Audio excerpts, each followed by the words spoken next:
मनसबदारी, मनसबदारी में हमने क्या देखा? मनसब मीन्स रैंक और मनसबदार मीन्स ऑफिशियल, यही ना, ऑफिशियल्स। और फिर इसमें कैटेगरी जाट जो हर किसी की होती थी और सवार। और फिर इसकी 3 कैटेगरी, फिर हमने क्या देखा? 3 कैटेगरी कौन सी थी? पहली फर्स्ट कैटेगरी, फर्स्ट कैटेगरी मतलब अगर मान लीजिए जाट है और इधर सवार है, तो जितना जाट उतना ही सवार, तो ऐसा ऑफिसर क्या होगा? First category. सेकंड कैटेगरी का मतलब क्या हुआ कि मान लीजिए जाट 6,000 का है, यानी 6,000 उसकी मनसबदारी है, ठीक है, ये क्या है? मनसबदारी, मनसबदार यानी उसकी रैंक है, या मनसब क्या है? रैंक है ना, तो इसको लिखिए मनसब है, ये इसकी रैंक है, ठीक है।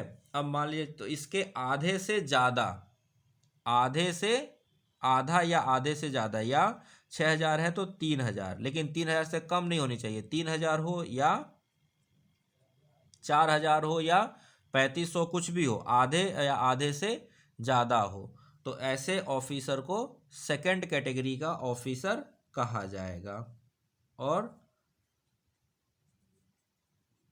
थर्ड कैटेगरी क्या होती थी कि जो जाट रैंक है, मान लीजिए किसी की जाट रैंक 4,000 है, तो इस जाट रैंक से आधे से कम, जाट रैंक के आधे से कम, तो जाट रैंक 4,000 है तो आधा 2,000, तो मान लीजिए इसकी 1,500 सवार रैंक हो गई, 1,500 सवार मनसबदारी हो गई, तो ये क्या होगा? ऐसा थर्ड कैटेगरी का ऑफिसर क्या होगा? थर्ड कैटेगरी का ऑफिसर। और अगर हायरार्की देखनी होती थी तो हायरार्की कौन डिसाइड करता था? जाट मनसबदारी डिसाइड करती थी। मान लीजिए जैसे एक्स है, तो एक्स के पास जाट मनसबदारी और सवार मनसबदारी भी होगी। ऐसे ही एक बंदा वाई है, तो वाई के पास भी जाट और सवार मनसबदारी होगी। मान लीजिए इसकी जाट मनसबदारी 4,000 है और सवार मनसबदारी भी 4,000 है। और एक बंदा है, इसकी जाट मनसबदारी 3,000 है और सवार मनसबदारी 5,000 है, तो सीनियर कौन होगा? ये होगा। किसके बेसिस पर? जाट मनसबदारी के बेसिस पर। कौन हायर ऑफिसर होगा? X will be the higher officer, ठीक है ना। तो यहां तक कहानी हमने समझ ली। ये हमने क्या आपको पूरा शॉर्ट में समझा दिया जो अभी तक हम लोगों ने पढ़ा था, ठीक है ना। अब इसमें आगे लिखते हैं,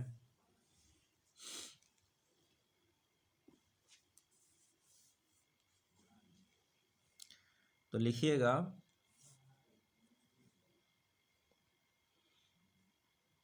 लिखिए holder of a mansab was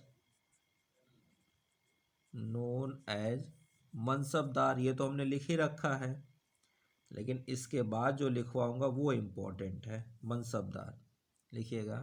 and अब ये लिखवाने के लिए ये चीज़ मैं लिखवाई है, लिखिएगा and every mansabdar every mansabdar was expected to maintain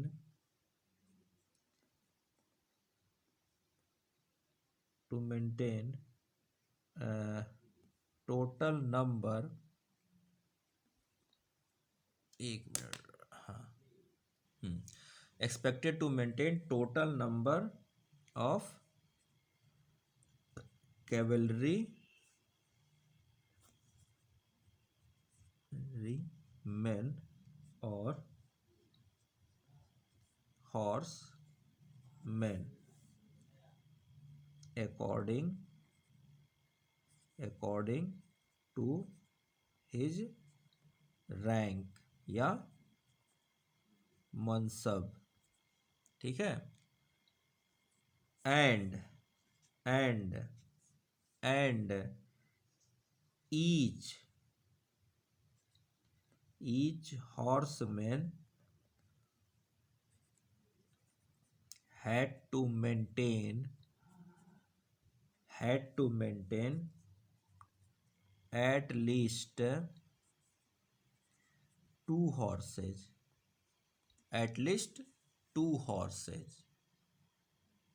यानी कि जो उसकी रैंक होगी उस रैंक के बराबर उसके पास क्या होने चाहिए, सोल्जर्स यानी कि हॉर्समैन होने चाहिए, लेकिन हॉर्सेज की संख्या उससे डबल होनी चाहिए। तो इसका मतलब है कि मान लीजिए एक उसके दरबार में एक पी नाम का ऑफिसर है। किस नाम का ऑफिसर है? पी की जो रैंक है, इसकी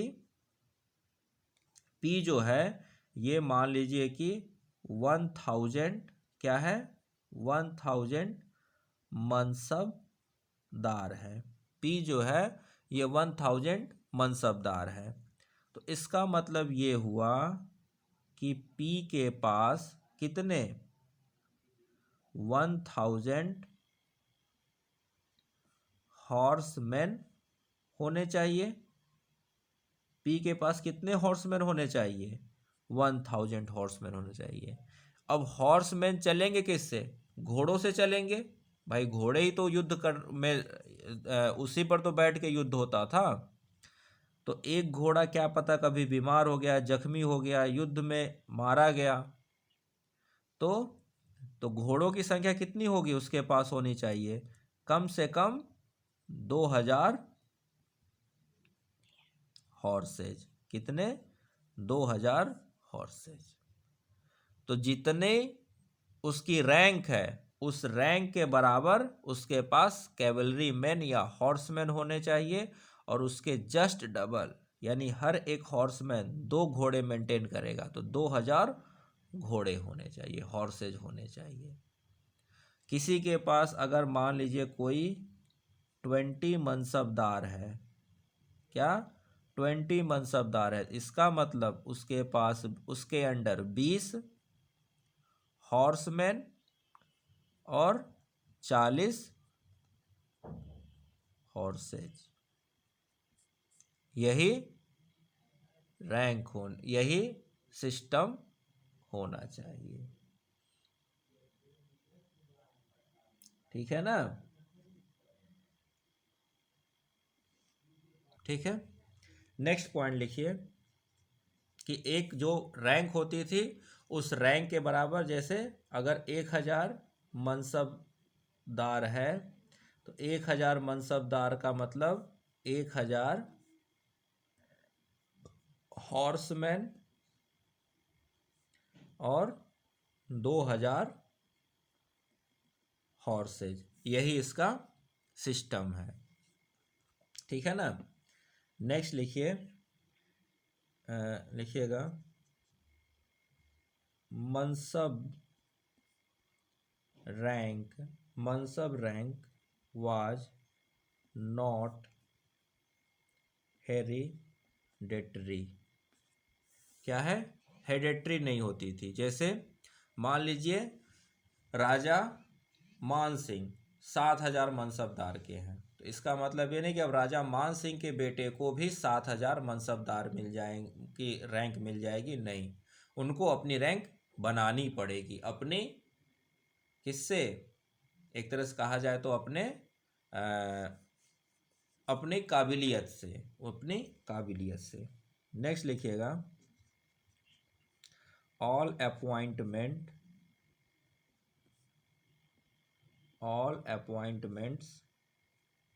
and promotions as well as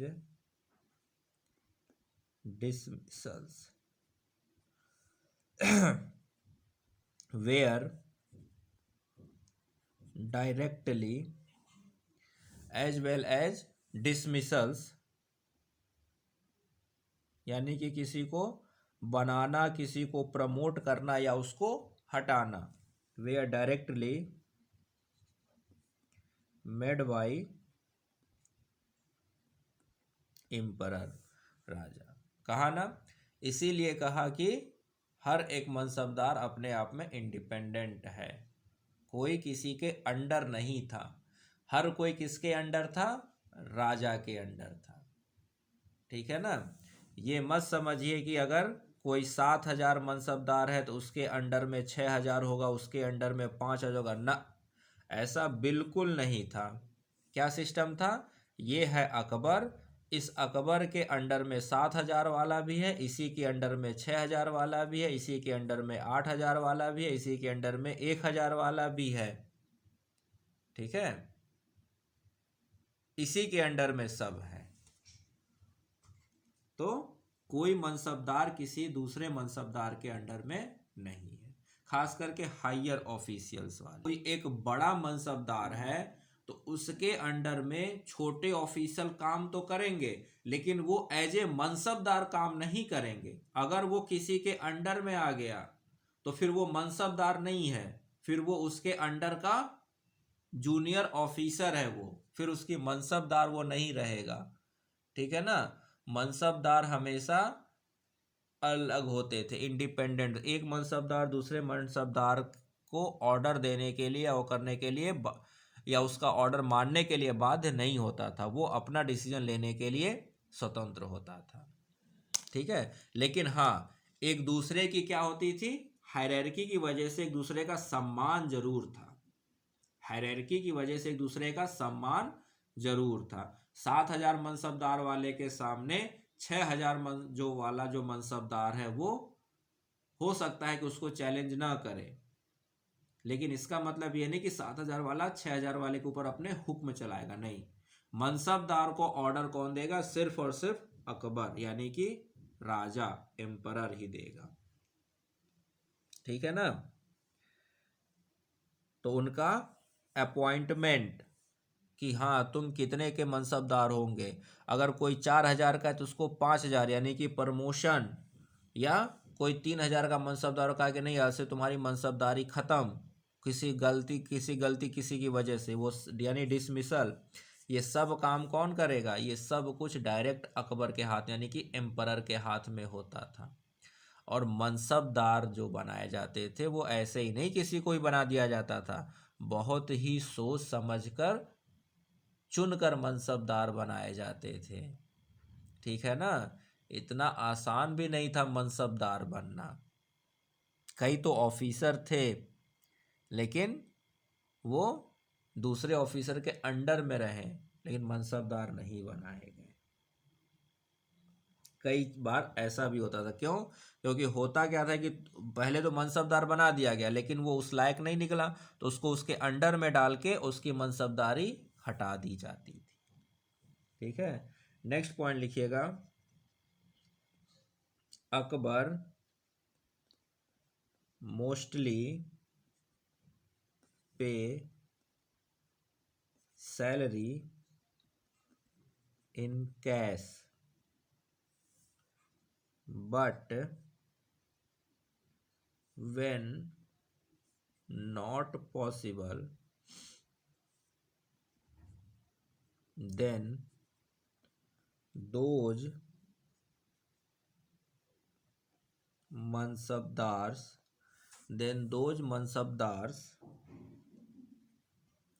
were assigned jagirs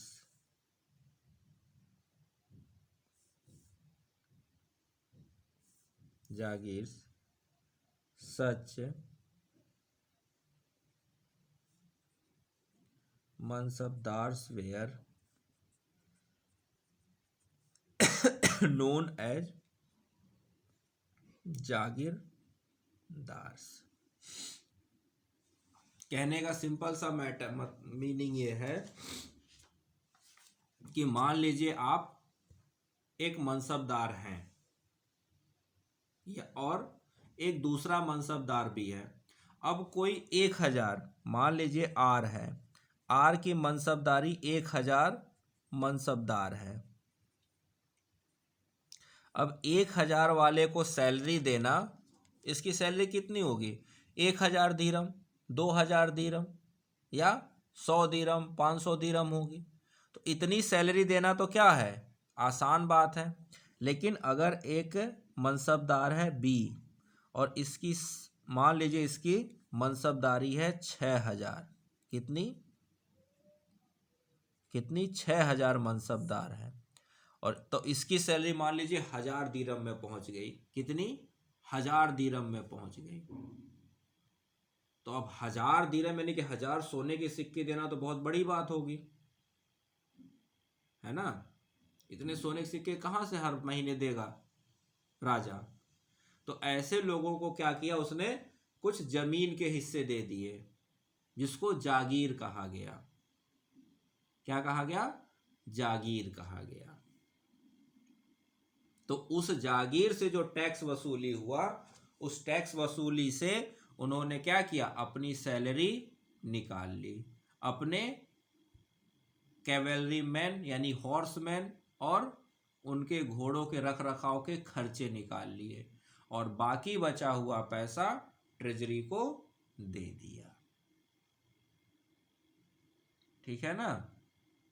इस तरह से कुछ मनसबदार जागीरदार भी कहलाए। तो जो हायर लेवल के मनसबदार होते थे वो लोग जनरली जागीरदार, उनको जागीर दे दी जाती थी, क्योंकि उतनी अधिक सैलरी राजा को देना दिक्कत हो जाती थी, उतनी अधिक सैलरी नहीं दे पाता था राजा।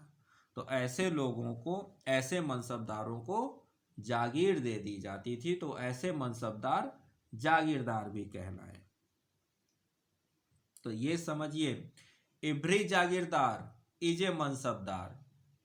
इब्री jagirdar is a mansabdar, but every mansabdar is not a jagirdar. ये क्वेश्चन आएगा ट्रू एंड फॉल्स में, क्योंकि अगर वो मनसबदार है तभी तो उसको जागीर मिली ना। मनसबदार है तभी तो इसको जागीर मिली, और जागीर मिली तो क्या बन गया, जागीरदार बन गया। लेकिन इसकी सैलरी तो वो दे रहा है ना अकबर, तो फिर इसको जागीर तो नहीं देगा वो, तो ये जागीरदार नहीं बना। ये जागीरदार नहीं होगा, लेकिन ये बन जाएगा क्योंकि इसको जागीर मिल गई, क्योंकि इसकी सैलरी ज्यादा है। तो each jagirdar is a mansabdar, but each mansabdar is not a jagirdar. अगर वो मनसबदार है हाईएस्ट तभी उसको जागीर मिली है, नहीं तो नहीं मिलेगी। लेकिन अगर कोई 10 मनसब वाला है तो इस 10 मनसबदार को क्या जरूरत है जागीर दे, इसकी सैलरी तो दे देगा ना वो 1 दिरहम 2 दिरहम, बड़े आराम से दे देगा। लेकिन अगर कोई 7000 का मनसबदार है, कोई जैसे राजा मान सिंह अगर 7000 के मनसबदार हैं तो उनकी सैलरी तो बहुत ज़्यादा होगी, क्योंकि उनको 7000 सैनिकों को भी सैलरी देनी होगी, 1400 घोड़ों का भी देखभाल करने का उनको व्यवस्था करना पड़ेगा, और भी बहुत से चीज़ें होंगे, खर्चे होंगे, उतने वॉरफेयर वगैरह सब कुछ मेंटेन करना पड़ेगा। तो उस हिसाब से सैलरी बनेगी ना उनकी, राजा मान सिंह की 7000 के मनसबदार की, क्योंकि इनके पास 7000 जाट भी हैं और 7000 सवार भी हैं, दोनों है इनके पास। 7000 जाट भी हैं और 7000 सवार भी हैं। तो इस हिसाब से इनकी सैलरी क्या हो गई, बहुत हाई हो गई। तो अब राजा मान सिंह को आप सैलरी दोगे तो वो क्या है, extra burden on royal treasury है। तो ऐसे कंडीशन में क्या होगा, राजा मान सिंह को जागीर दे दी जाएगी उस बेसिस की कि ये इतना बड़ा एरिया आपका जागीर है, इससे आप टैक्स वसूल करो, इस टैक्स से अपना खर्चा रख लो और बाकी बचा हुआ रॉयल ट्रेजरी को दे दो।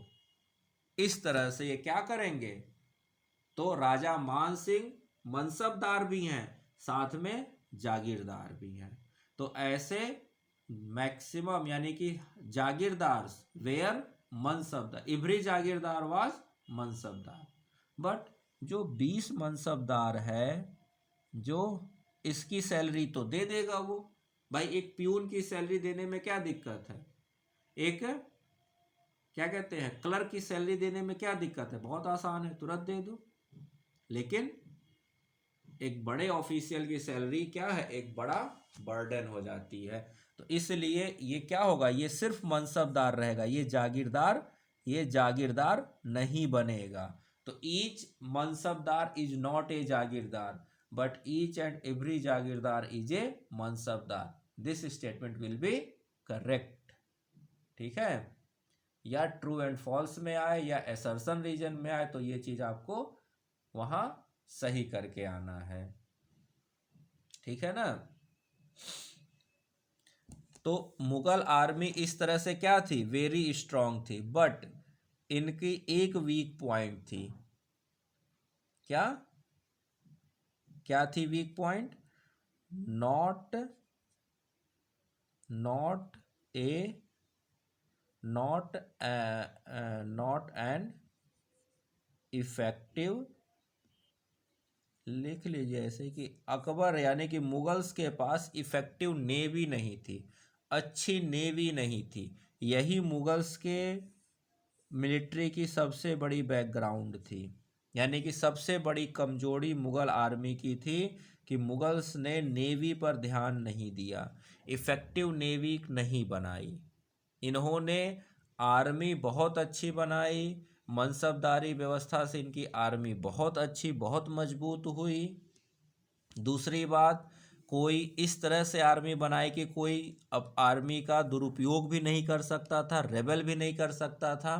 तो इस तरह से आर्मी बहुत मजबूत बनी और राजपूत वफादार जिस तरह से थे उससे, और राजपूतों को अच्छी मनसबदारी भी दी गई, तो इनकी बहुत अच्छी आर्मी बन गई। लेकिन इनके पास सबसे बड़ा इनका लैक था कि इनके पास अच्छी नेवी नहीं थी। और एयरफोर्स की तो बात छोड़ ही दीजिए, उस वक्त दो ही आर्मी हुआ करती थी, एक मतलब सेना दो टाइप की, एक आर्मी यानी थल सेना और दूसरी नेवी जल सेना। तो आर्मी इनकी बहुत अच्छी थी लेकिन नेवी इनकी अच्छी नहीं थी,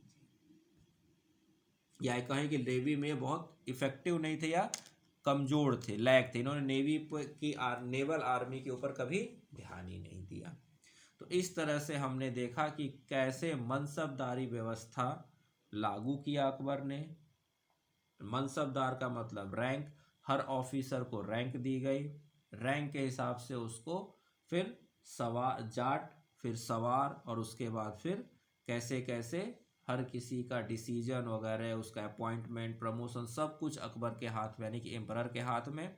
कोई मनसबदार किसी मनसबदार के ऊपर डिपेंडेंट नहीं, हर कोई इंडिपेंडेंट, और वो सिर्फ और सिर्फ किसके अंडर में, राजा के अंडर में। इस तरह से इसने एक बहुत स्ट्रॉन्ग मिलिट्री खड़ी की और उसका नतीजा हुआ कि पूरे लगभग होल इंडिया को जीतने में, यानी काबुल, कंधार से लेकर बंगाल और इधर डेक्कन वगैरह सब कुछ जीतने में सक्सेस हुआ। क्योंकि इसने मनसबदारी व्यवस्था कब लागू की, 1567 में ही लागू कर दी थी।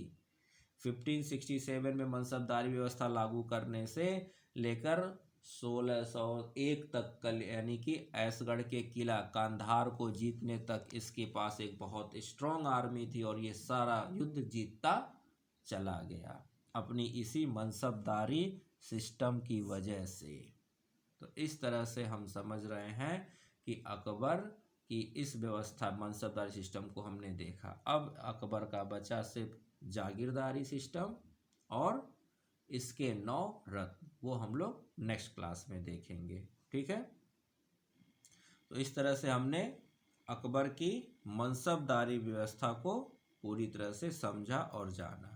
अब हमें पढ़ना रहेगा मात्र अकबर के द्वारा जागीरदारी सिस्टम को और उसके नवरत्न को, और इसके बाद अकबर का चैप्टर क्लोज और फिर स्टार्ट होगा जहांगीर, उसके बाद शाहजहां और उसके बाद औरंगजेब। यहाँ तक हम लोग पढ़ेंगे मुगल अम्पायर में। ठीक है, तब तक के लिए thank you and very much, and please like the videos, subscribe the channel, और बार बार जब आप वीडियोस को देखोगे तो जो बातें आपको बताई जा रही हैं, कही जा रही हैं, लिख कर समझाई जा रही हैं, इन बातों को जब बार बार आप देखोगे और सुनोगे तो वो चीज़ें आपके दिमाग में बैठती चली जाएंगी, जो आपको क्या होंगे, हमेशा याद में बनी रहेंगे। और यही सारी पॉइंट्स आपको क्या करेंगे, प्री में मदद करते हैं। जब बारीक ट्रू एंड फॉल्स या असर्शन रीजन के क्वेश्चंस बनते हैं तो इसी तरह के कंसेप्ट आपको वहाँ पर आंसर सही करवाते हैं। तो जिस तरह से लॉजिकली बताया जा रहा है इस तरह से लॉजिकली पढ़िए, चीज़ों को समझिए, अपने आप देखोगे कि आपको इसका फ़ायदा मिलेगा। तब लगे thank you very much, and please like the videos, subscribe the channel, और कोई भी डाउट है तो कमेंट बॉक्स में लिखकर उसको पूछिए, आपके डाउट को क्लियर किया जाएगा नेक्स्ट वीडियो में। Thank you very much, and once again please subscribe the channel. Thank you.